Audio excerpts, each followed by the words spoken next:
the Harlem Renaissance. It was a time of African American culture.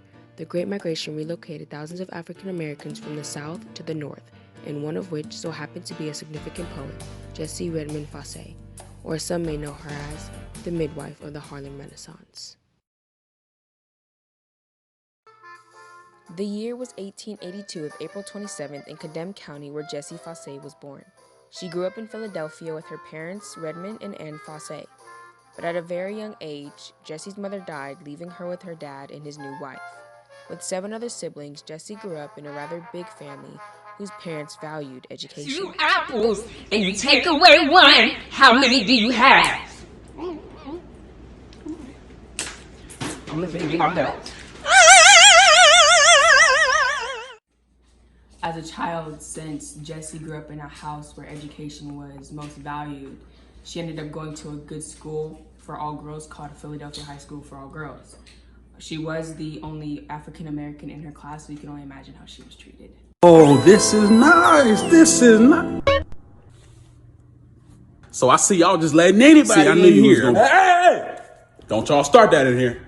Y'all better not. Sorry, God. I'm sorry, God.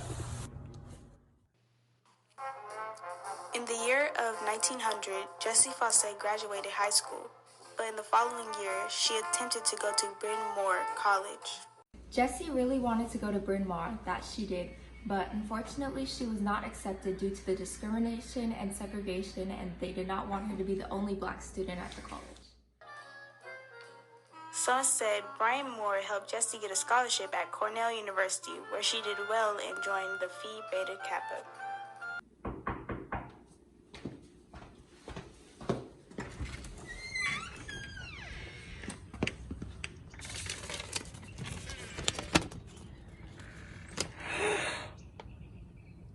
To be in Phi Beta Kappa was like being in the top of your career. To be in that honor society indicated that you are among the top college graduates in arts or science. So she was very good in college. Graduating in the year 1905, Fauset's skin color kept her from getting a job in Philadelphia, but soon got a job in Baltimore and taught there, and in Washington, D.C. at Dunbar High School. Hi, I was wondering, are there any jobs No. opening? Okay. Oh my gosh, I love your hair, by the way. I was wondering, are there any job openings for this job? No.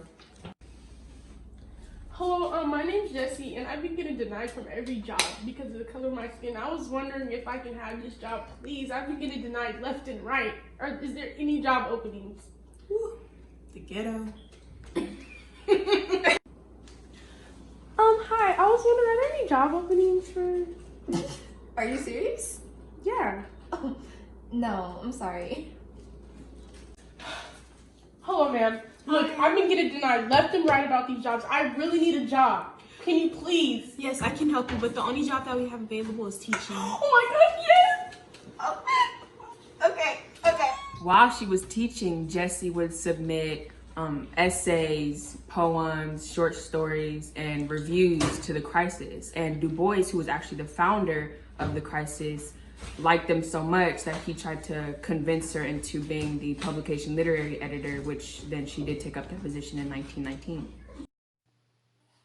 In 1924, Fauset was inspired to write a novel after she read a book called Birthright by a White Man, which inaccurately portrayed African Americans.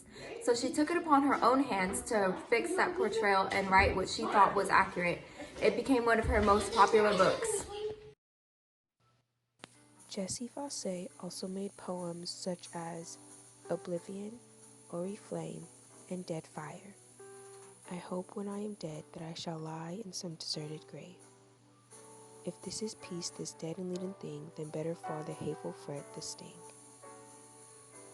I think I see her sitting bowed in black, stricken and seared with slavery mortal scars. In 1926, she left the Crisis to teach French at a high school in the Bronx. She then married a man named Harris Herbert, a businessman, in 1929, and they lived together in New Jersey until his death in 1958. Following her husband's death, Jessie Fauset moved back to Pennsylvania, where she lived the rest of her life until she died in 1961. Although she is gone, her legacy and the meaning in her words are not.